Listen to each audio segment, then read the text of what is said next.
South superstar Thalapathy विजय तमिलनाडु के मुख्यमंत्री बन गए। राहुल गांधी भी आए थे।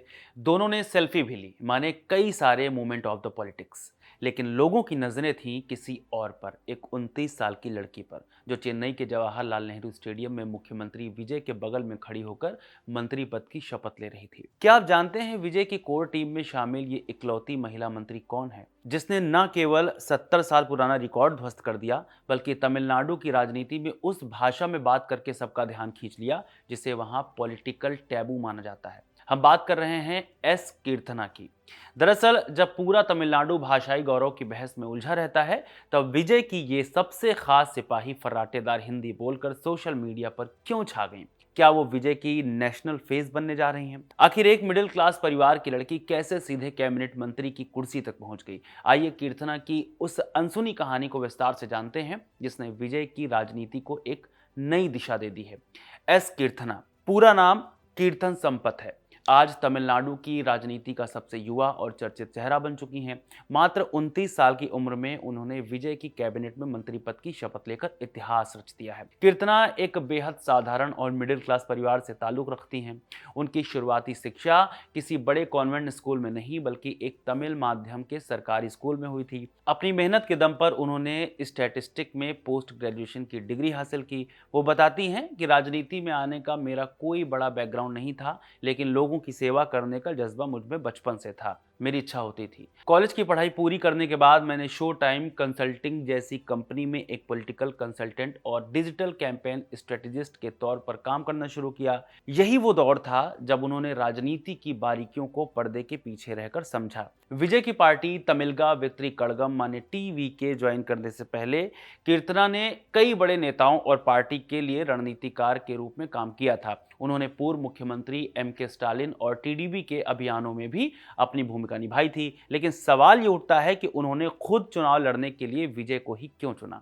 कीर्तना का कहना है, मैंने दूसरी पार्टियों में काम करते समय महसूस किया कि वहां महिलाओं के लिए ना तो पर्याप्त सम्मान था और न ही सुरक्षा। कई पार्टियों में महिलाओं की सुरक्षा को लेकर गंभीर समस्याएं थीं, जिसके कारण उन्होंने वहां से दूरी बना ली। कीर्तना के मुताबिक जब विजय ने अपनी पार्टी टीवी के लॉन्च की, तो कीर्तना को उनमें एक ऐसा लीडर दिखा जो बदलाव लाना चाहता था। कीर्तना कहती हैं, विजय अन्ना एक प्रेरणा है और उन्होंने हमें बिना किसी जाति, धर्म या पैसे के बैकग्राउंड के उम्मीदवार बनाया। शायद यही कारण है कि कीर्तना के लिए विजय केवल एक सुपरस्टार नहीं, बल्कि एक ऐसे बड़े भाई की तरह हैं जो युवाओं और महिलाओं की शक्ति पर भरोसा करते हैं।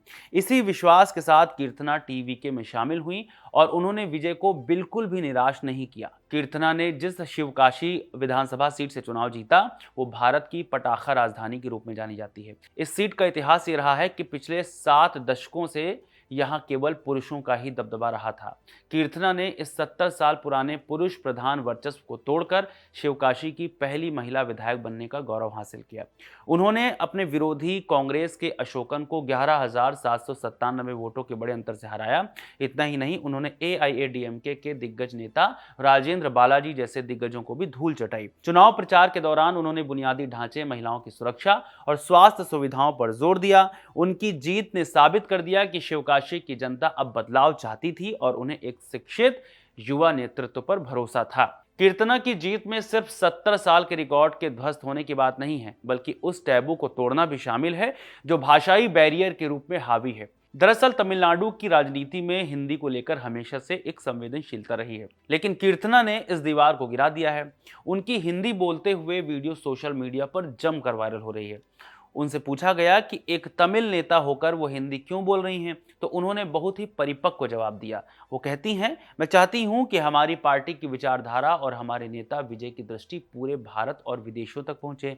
भाषा को एक बाधा नहीं, बल्कि एक सेतु माने पुल होना चाहिए। सिर्फ हिंदी ही नहीं, कीर्तना कई भाषाओं की जानकार हैं और उनका मानना है कि राष्ट्रीय स्तर पर जुड़ने के लिए हिंदी एक जरूरी माध्यम है। कीर्तना चाहती हैं कि उत्तर भारत के लोग भी जानें कि तमिलनाडु में विजय के नेतृत्व में एक बड़ा राजनीतिक बदलाव आ रहा है। उनका ये बेबाक अंदाज ही उन्हें दूसरे पारंपरिक द्रविड़ नेताओं से अलग बनाता है। ये कहना गलत नहीं होगा कि अपनी बाइलिंगुअल क्वालिटी के चलते कीर्तना पूरे भारत में पार्टी का प्रचार बेहतर कर पाएंगी। उन्हें इसकी छूट भी मिलेगी क्योंकि वो पार्टी मुख्य विजय को अपना मार्गदर्शक मानती हैं और विजय उन्हें अपनी कोर टीम का अहम हिस्सा। फिर सही मायने में ज्यादातर हिंदी भाषी क्षेत्र में पार्टी का प्रचार करने के लिए कीर्तना बहुत अहम योगदान निभाने वाली हैं। कीर्तना के मुताबिक विजय ने उनसे कहा था, याद रखना तुम केवल एक विधायक नहीं हो, तुम जनता की सीधी प्रतिनिधि और उनकी आवाज हो। जो भी समस्या लेकर आए उसे तुरंत सुलझाना। कीर्तना मानती हैं विजय के पास युवाओं और महिलाओं को आकर्षित करने की जबरदस्त क्षमता है और उनके गानों व फिल्मों के संदेश हमेशा जीवन को सही ढंग से जीने की शक्ति देते हैं। विजय के नेतृत्व में तमिलनाडु में एक वास्तविक धर्मनिरपेक्ष और सामाजिक न्याय के युग की शुरुआत हुई है। मंत्री पद को लेकर कीर्तना का कहना है कि अगर मेरे नेता और जनता चाहेंगे तो जो भी जिम्मेदारी मिलेगी मैं उसे निभाने के लिए तैयार हूं। जाहिर है विजय ने अपनी पहली कैबिनेट में कीर्तना को जगह देकर यह साफ कर दिया कि उनकी सरकार में युवाओं और शिक्षित महिलाओं की कितनी अहमियत है। हालांकि कीर्तना के विभाग को लेकर कई चर्चाएं हैं, लेकिन माना यह जा रहा है कि उन्हें उच्च शिक्षा विभाग जैसी बड़ी जिम्मेदारी दी जा सकती है। कीर्तना का विजन बहुत स्पष्ट है। वो शिवकाशी के पटाखा उद्योग में काम करने वाले मजदूरों के लिए बीमा, महिलाओं को समान वेतन और स्वास्थ्य सुविधाएं सुनिश्चित करना चाहती हैं। पार्टी के लिए उनका सपना इसे राष्ट्रीय और अंतर्राष्ट्रीय स्तर पर ले जाना है। कीर्तना का मानना है कि राजनीति से डरने की जरूरत नहीं है, बल्कि युवाओं को देश का भविष्य बदलने के लिए इसमें बढ़ चढ़कर हिस्सा लेना चाहिए। फिलहाल तो कीर्तना चर्चा में है, लेकिन अपनी हिंदी के साथ वो विजय की पार्टी को कहां तक ले जा पाती हैं, देखना बहुत दिलचस्प होगा। मेरा नाम है रविशंकर। इस पूरे वीडियो को रिकॉर्ड किया है सर्वेश ने। बहुत शुक्रिया।